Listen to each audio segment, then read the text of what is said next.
And a warm welcome to the Mornflake Stadium in Crewe and to the annual meeting of the Cheshire and Warrington Combined Authority Board. This meeting is being live streamed, so a warm welcome to anybody who might be watching online or anybody who's going to catch up later. And it's great to see that we've got a number of people in the room as well.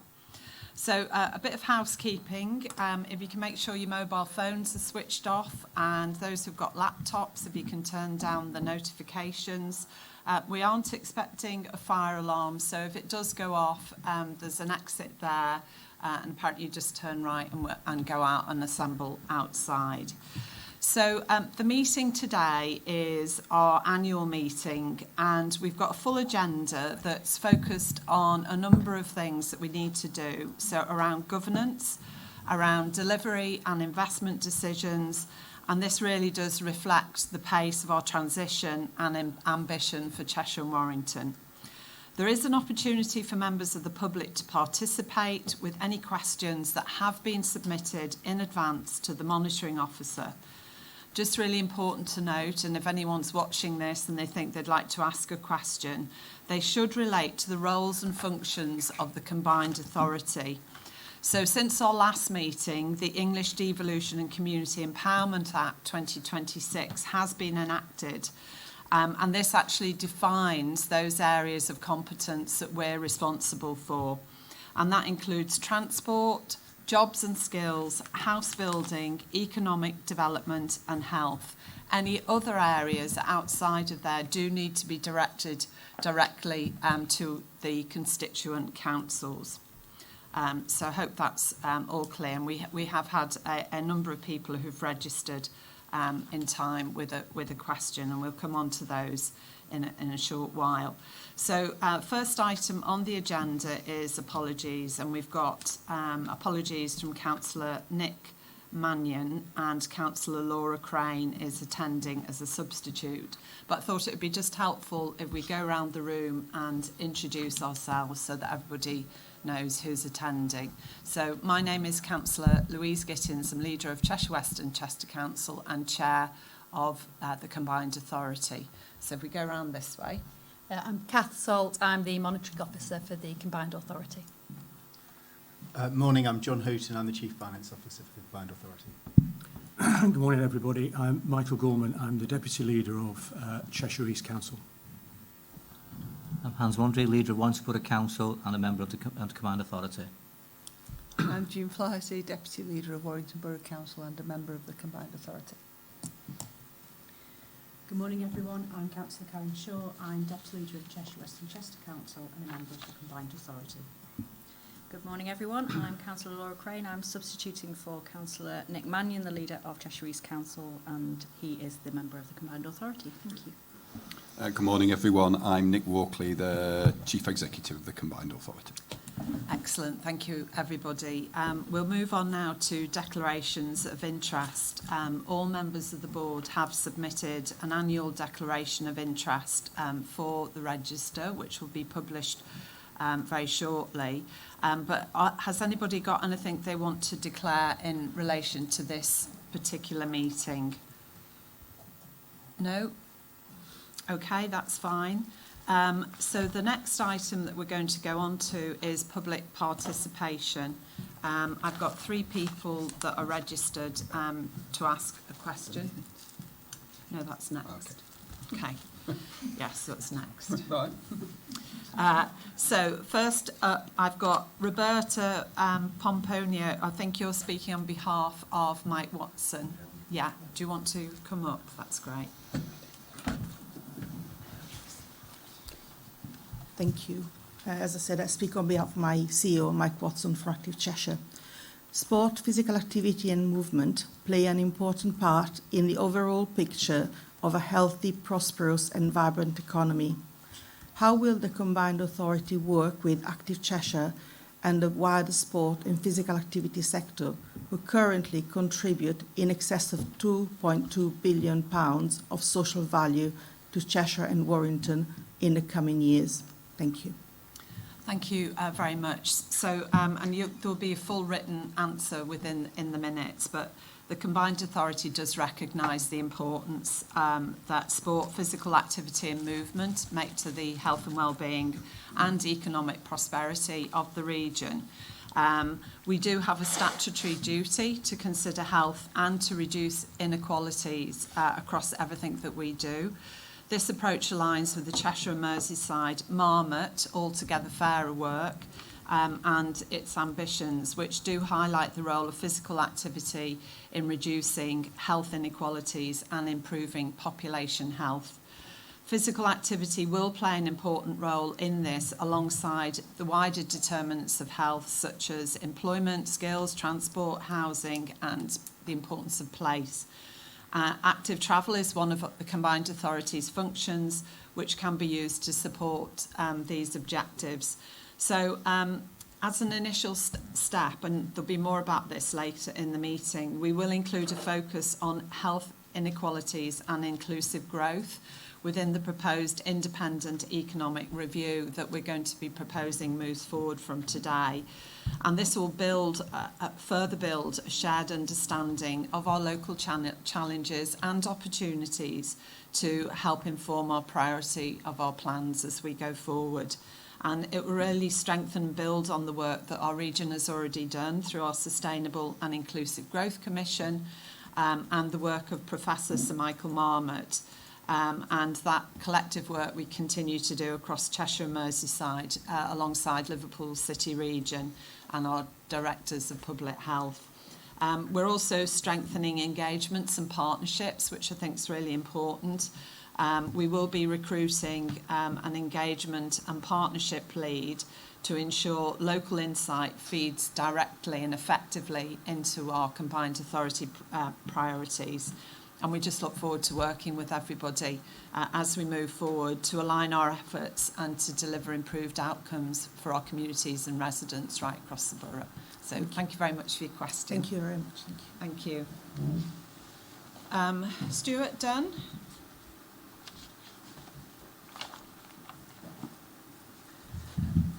Thank you very much. Although I look incredibly youthful, I'm obviously not a young person, but I am a youth worker by trade, and therefore my question is going to be for young people. As the combined authorities around the country have developed mechanisms and vehicles for children and young people to have a voice in the workings of combined authorities. So therefore, can we ask, what does the new combined authority plan to do around children and young people having a voice and being involved in the development of their combined authority? Okay, thank you. And I think Councillor Shaw's going to respond to this one. Yes, thanks for the question, Stuart. And I think quite early on we identified the importance of the voice of young people, and that's why we held our inaugural meeting at the Warrington Youth Hub? Youth Zone. Yeah. And there's lots of conversations around how we should involve young people. But if I can just announce today that we have recruited a new youth engagement and insight officer. Just want to make sure I get the title of that correctly. And Eddie, who's sitting just behind you, there he is, in the white shirt, who is completing a summer project with the Combined Authority and has input into our response, and he's here today, as I say. But it's important because, as I said, the Combined Authority's priorities are to ensure that we have meaningful engagement with children and young people. And so Eddie is going to be involved as I say, there are lots of opportunities already for young people to participate, I think, in democracy across the three constituent council areas. But Eddie's going to be involved in engaging with the young people so that it's not us telling them how they should be involved. They're coming forward with their ideas and putting together what they think should happen. And so in that way, hopefully, that the participation will be inclusive and reach underrepresented groups and communities as well. So therefore, you know, we've got the vision and the commitment to embed youth voice as a resource.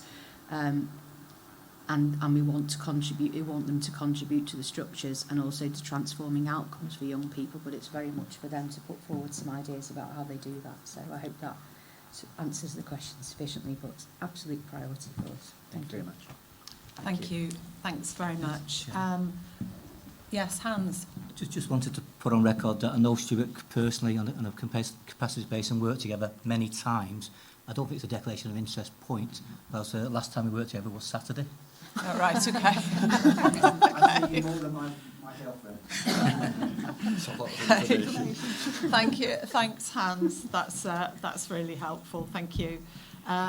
Okay, and the final question is from Councillor Ben Y from Cheshire East Council.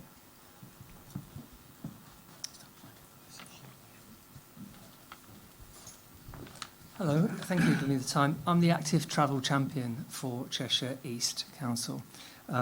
So now that Cheshire East has joined Cheshire West and Warrington in achieving a level 2 capability rating from Active Travel England, and funding further increased last week, what ambitions are there for achieving 55% of all short stages in towns and cities walked or cycled by 2035?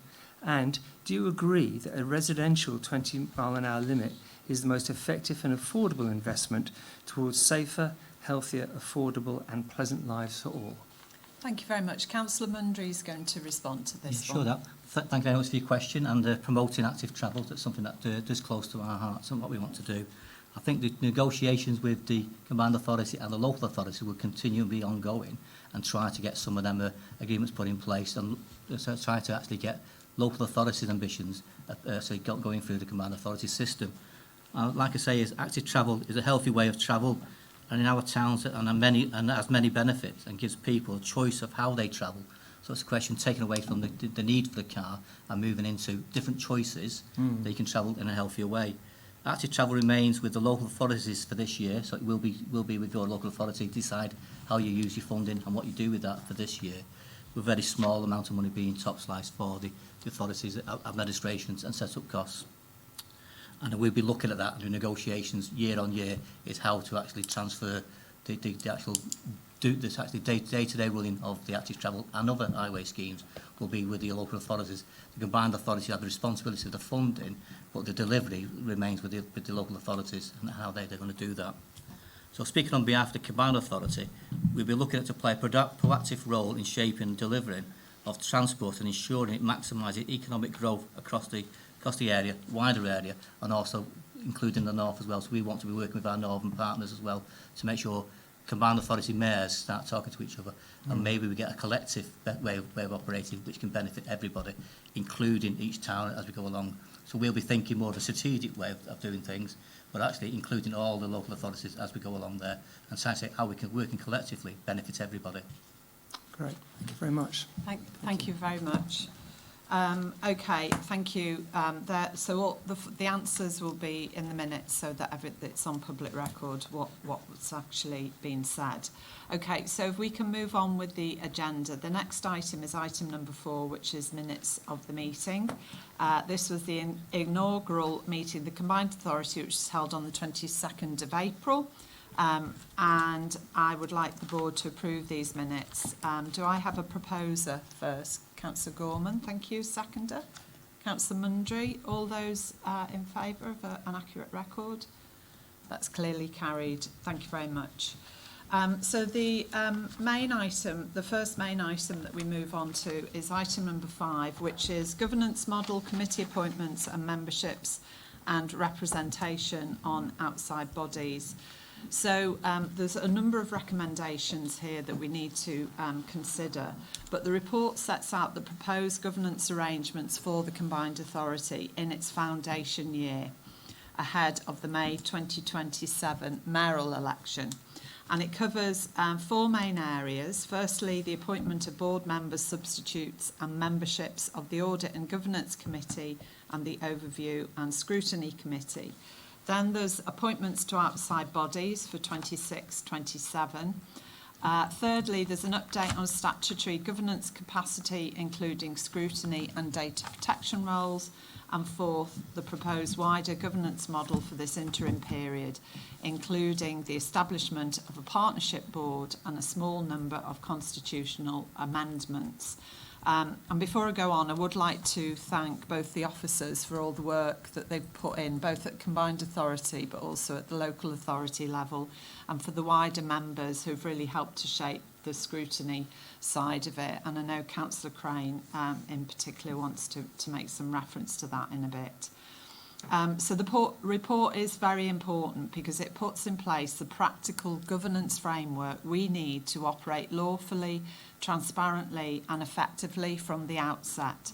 It also addresses how we balance statutory requirements, political representations, independence of scrutiny and audit, and the need to build wider strategic partnerships during this early stage of the combined authorities' development. You will note, particularly in Appendix A, the proposed committee membership, the delegation to complete the appointment of the independent member for audit and governance and appoint as chair, the proposal that scrutiny should appoint its own chair to reinforce that independence and recommendation to use a partnership board model at this stage rather than immediately appointing non-constituent and associate members to the board itself.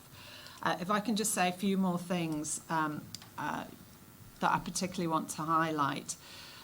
So at 4.20 in the report before you, you will see some more information about governance. And this talks us through the various stages of it. And in particular at 4.23 is the information about the partnership board. This board is going to be a really important part as we move forward as a combined authority, and it may well be in the future that the Mayor will do something different. But the table which is shown just before 4.24 shows how the partnership board will be engaging and advising us to help our decision-making and processes before any decisions are made. And I think that's really important. So the makeup of the partnership board is as it suggests, all the people that we need to work with to be a successful combined authority. And as I said just previously, in the future, it may well be that the Mayor will choose to have some of these on the combined authority board as a whole, but we think at this stage in our development this is probably the best way to go. You'll also see on here working groups, and that I think is something that's going to be really important, where we have some very task-focused, time-limited groups that bring together those partners and any officers that are relevant to carry out technical work. So I think we've tried to be as inclusive as we can do, but those who know me know that I really do want to work with people. And I would like to speak on behalf of the board that's in our DNA. So hopefully that sort of makes that clear in terms of what that looks like. As we go through the paper, there's also some constitutional amendments that we're making, which are shown at 4.25. These, and I think we'll probably find in future meetings, as we start to work through working together as a combined authority, we will be looking at other slight tweaks because the Constitution was drawn together at a place and time and we weren't really sure about how it's going to work out. So there are some amendments there to the Constitution. Also draw your attention to outside bodies. This is mainly in relation to transport for the North. I think the only other bit is around scrutiny, and I'm going to bring in Councillor Crane to talk about this.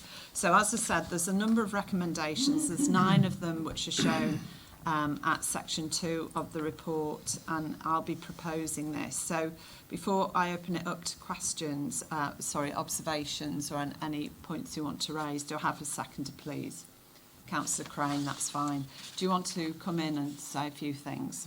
If you don't mind, thank you, Chair. So we all know it's important that we put in place robust, transparent and accountable structures from the outset.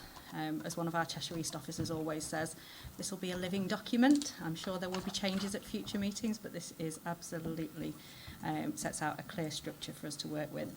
In particular, I welcome the emphasis placed on the independence and effectiveness of scrutiny. Good scrutiny helps pave the way for effective decision making. It's an essential part of good governance as it helps improve the quality of the decisions we take, it ensures transparency and accountability, and gives residents confidence that public money is being spent wisely with appropriate challenge. The proposal for the Overview and Scrutiny Committee to appoint its own chair, together with the commitment to constructive pre-decision scrutiny, demonstrates a clear commitment to openness and strong democratic oversight. As a new combined authority, it's especially important that we embed these principles from day one. These recommendations provide a balanced framework that will enable us to move forward confidently while ensuring that proper checks and balances are in place. I'm therefore happy to second the recommendations. Thank you. Thank you very much. Anybody else want to make any comments on this? It's all quite straightforward, I think, isn't it? Okay, so it's been proposed and seconded. Can I see all those in favour? That's clearly carried. Thank you very much.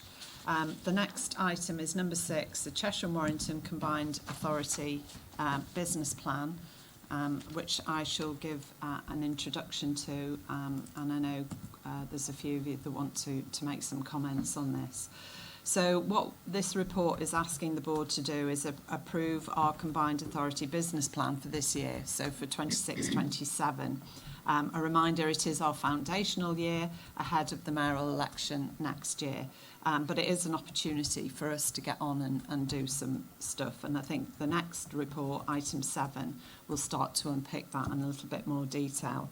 So the plan itself is essentially about putting in place the core building blocks of a credible and effective combined authority, establishing our organisation and governance, building the evidence base that we need to make sound future decisions.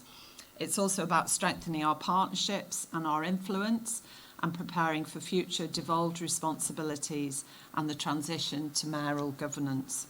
It's supported by a revenue budget of 23.5 million and a capital budget of 86.7 million, reflecting both our immediate operating requirements and our transport and investment responsibilities. The report also asks to approve 2 specific pieces of work that are central to the foundational great year. Firstly, commissioning an independent economic review, which I think I mentioned at the beginning under the Active Cheshire questions.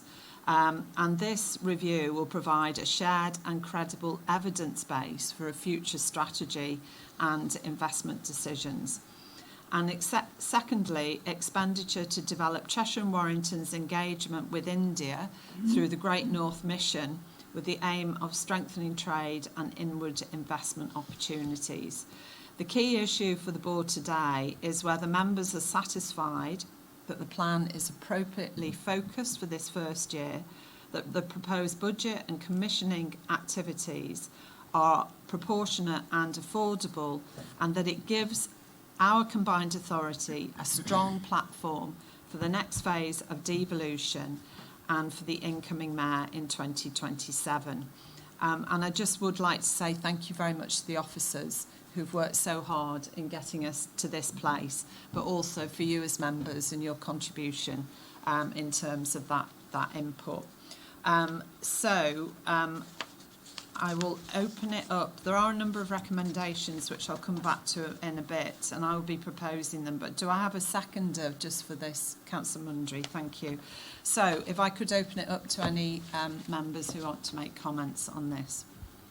Councillor Gorman. Thanks, Councillor Gibbs. Thanks, Chair. Yes, I mean, I really welcome this. I think the independent economic review really underlines the need to have an evidence-based approach here. And I think it's very reassuring that we're going down that route. It sets out that direction of travel. I also think the India Trade Mission is very important indeed, because it sets out an ambition which isn't for investment, which isn't just regionally based or nationally based, but it's also internationally based. And that ambition, I think, right at the start, we have to set out our stall that's also a direction of travel. South Yorkshire Combined Authority, for instance, was successful in attracting Boeing to Doncaster.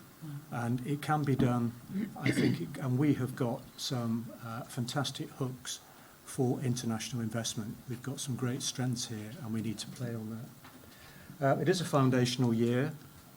I think we are getting the balance right here between getting organisational capacity in place and also capability. But I think we're also signalling, really importantly, to business and to our residents and to our partners where we intend to go. So we're signalling very clearly. I have got some questions I'd just like to raise. First of all, John, if you'd like to comment on the affordability of this. I think residents, business and partners will want to be reassured we can afford this. The revenue budget is aligned, I can see that, to our priorities, which are set out in the plan. But, John, if you'd just like to comment on that, around that issue of affordability, please. Thanks. Thank you very much, Councillor Gorman. So just in response to, there's sort of two link points on there. I mean, in overall terms, I'm happy to confirm that this is an affordable budget. This sets out a funding envelope that can deliver the Combined Authority's priorities for this year, but is also affordable and prudent.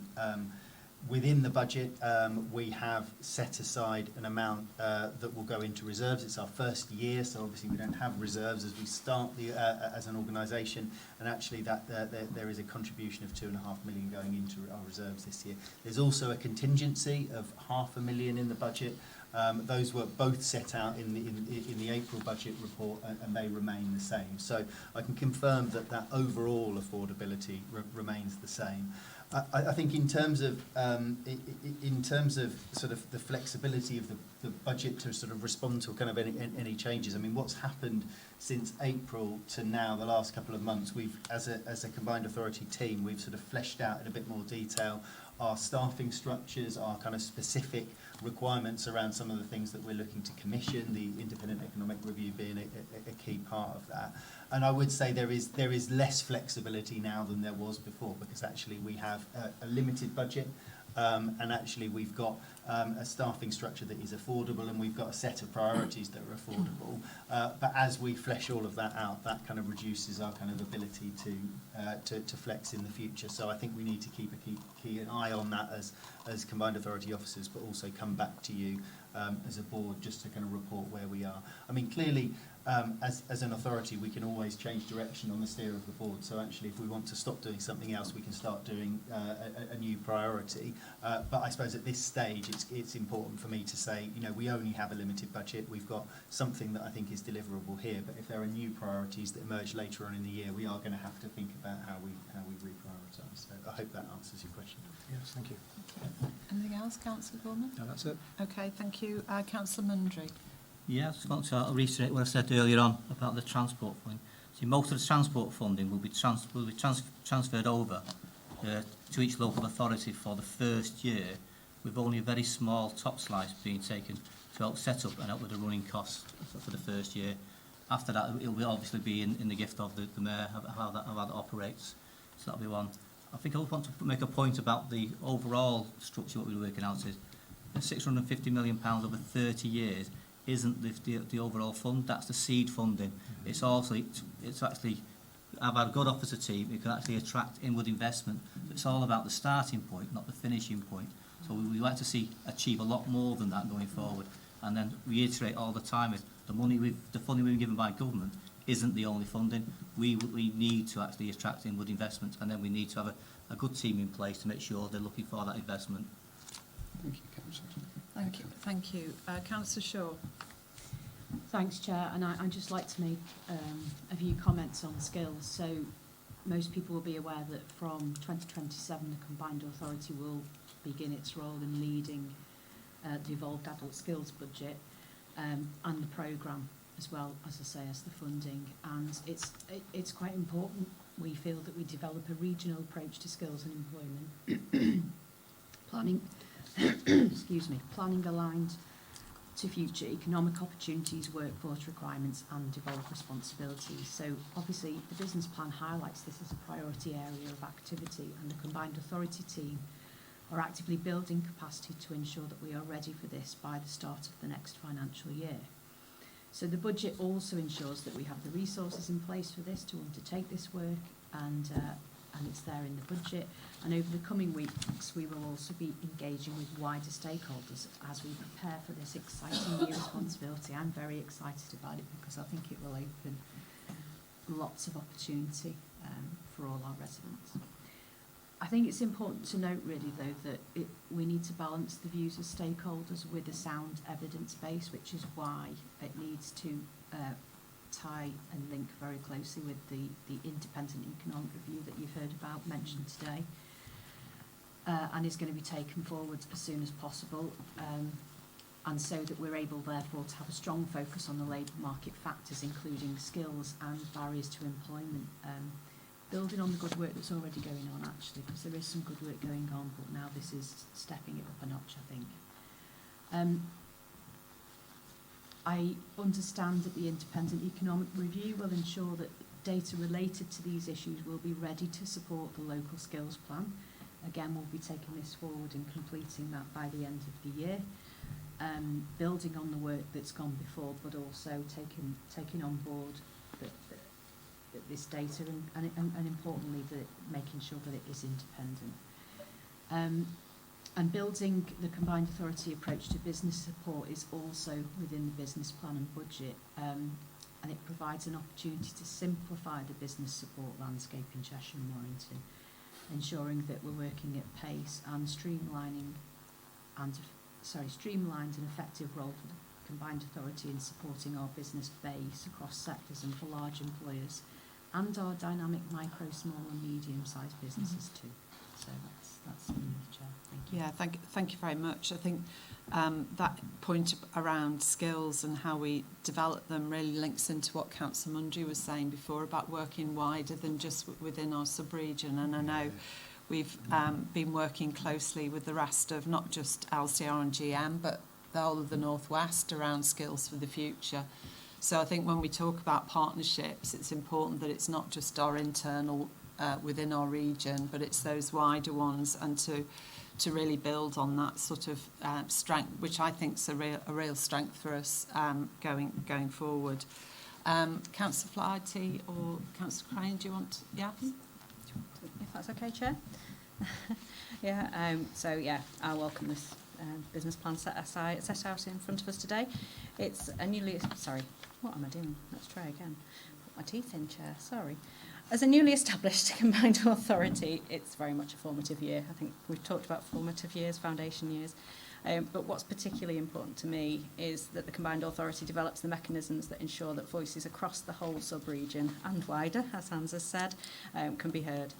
Cheshire and Warrington's diverse, with urban and rural communities, businesses large and small, voluntary organisations, people young and old, public services and other stakeholders, all bringing very different perspectives and expertise to the table. The success of the combined authority will depend on how effectively we listen to and work with everyone. So I therefore welcome the proposals to strengthen strategic partnerships and establish structures such as the Partnership Board, ensuring that decision making is informed by a broad range of partners and grounded in the realities of the communities that we serve.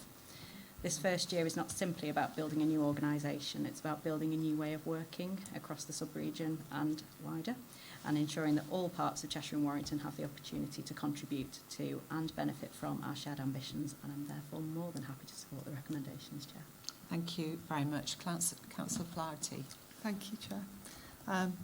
Going last, most things have been said, but I do welcome the opportunity to support this business plan.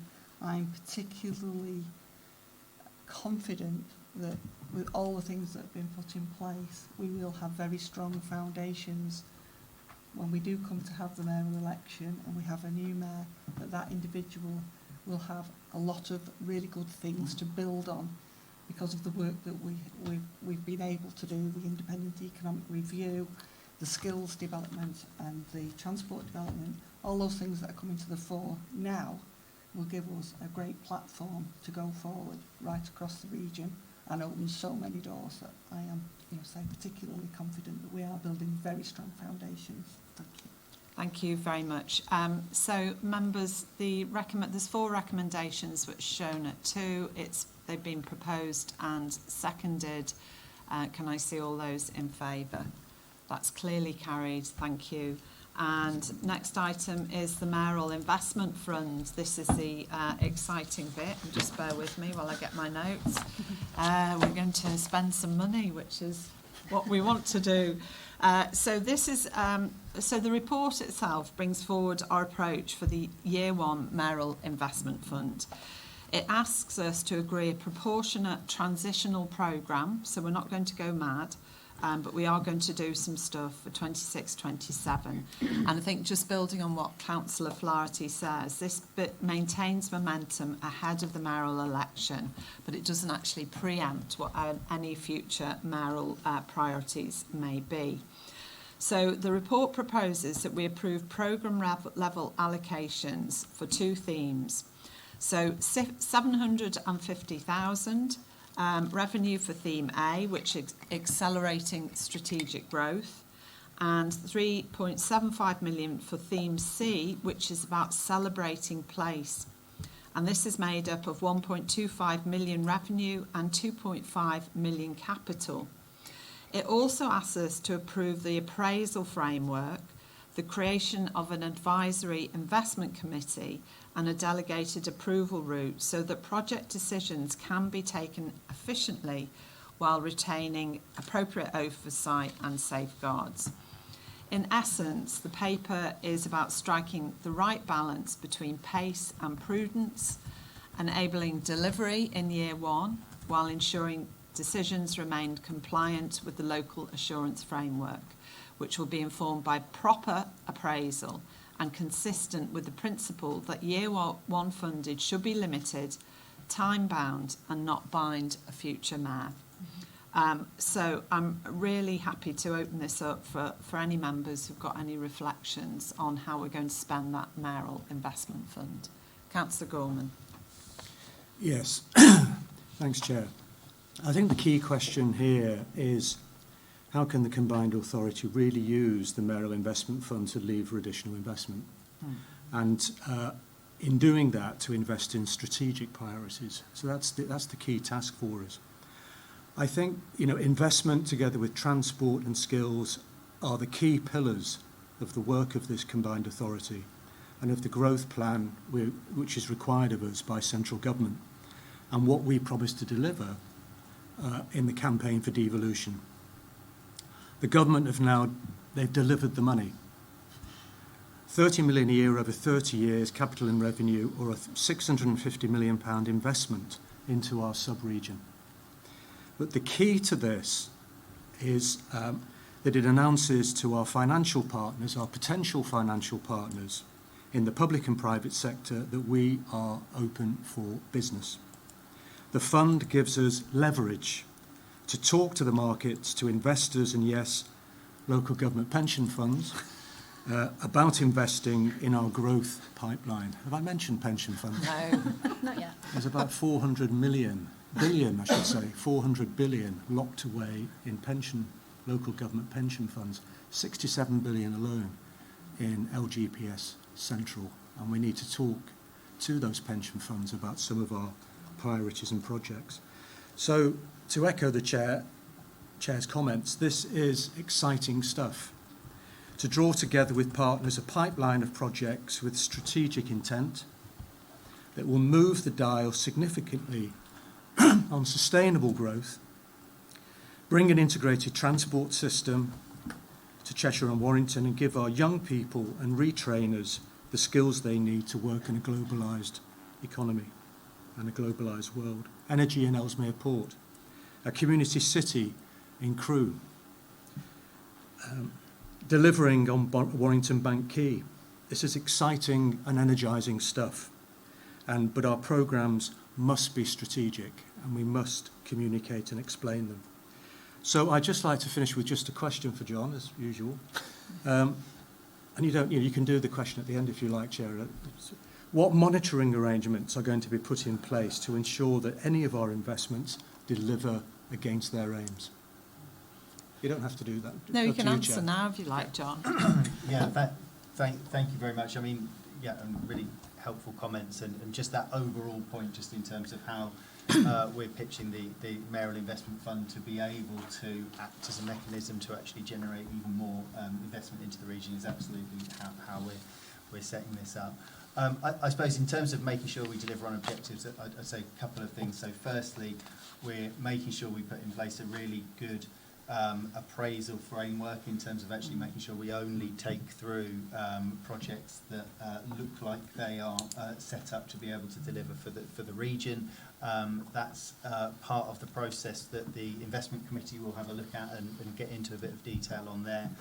So part of it is about making sure that that kind of initial appraisal really works, but we are also developing mechanisms to make sure that we ask for kind of reporting back on projects so that we can actually assess outcomes and so that we can kind of report back to the board as part of that. I mean, as a slight aside, we're setting up our approach to audit for the combined authority, and it may be the sort of thing that actually we would want some independent audit assurance around the robustness of the things that we're pulling together at the moment. So I'm sure we can bring that back to the board in due course. Yeah, thank you very much, John. Just a few more things about this investment committee. So that we have got that openness and transparency. There's going to be the investment committee, which will be robust and it will be balanced. So there'll be 2 board members, including myself as the chair, the chief financial officer, the chief operating officer and monitoring officer. And we may as well bring in additional members from the partnership board. But in terms of that governance and delegation, that proposed that delegation will be made to the chief exec in consultation with the deputy chair. So neither the chief exec nor the deputy chair will be on the investment committee, so that we've got that right balance. And you might have noticed when I did the introduction, I talked about A and C as future focus. If you remember, option B we talked about in April, which was the support for businesses. So we're going to have 3 levels of activity, so that developing those strategic business cases, those big things that Councillor Gorman talked about. There's the support for businesses, and then this final one that we've announced today about celebrating place, and that will be for the opportunity for organisations right across Cheshire and Warrington to have a look at how that money's being spent. So that will, and we need to spend it this year. So we're going to have to pull our socks up and get on with that. So has anybody got anything else they want to contribute to this? No? Okay. Right. So, do I have a seconder for this? Councillor Shaw, thank you very much. So the recommendations are shown at number 2, and there's 5 of them there. So it's been proposed and seconded. Can I see all those in favour? Excellent. That's clearly carried. And I look forward to working with everybody as we develop these over the coming 10 months now. It's not 12 months, is it, anymore? Okay, so the final item this morning is calendar of future meetings and forward plan. Councillor Flaherty, can I ask you to introduce this? Thank you. Thank you, Chair. A few months ago, when I last spoke about the forward plan for Cheshire and Warrington, I spoke of a roadmap and the importance of knowing where we plan to go, what we want to achieve, and perhaps more significantly, how we're going to get there. At that time, the very beginning of the journey, there were very few key decisions highlighted in our plan. In a few short months, we've made huge progress into creating a strong structure for our new authority.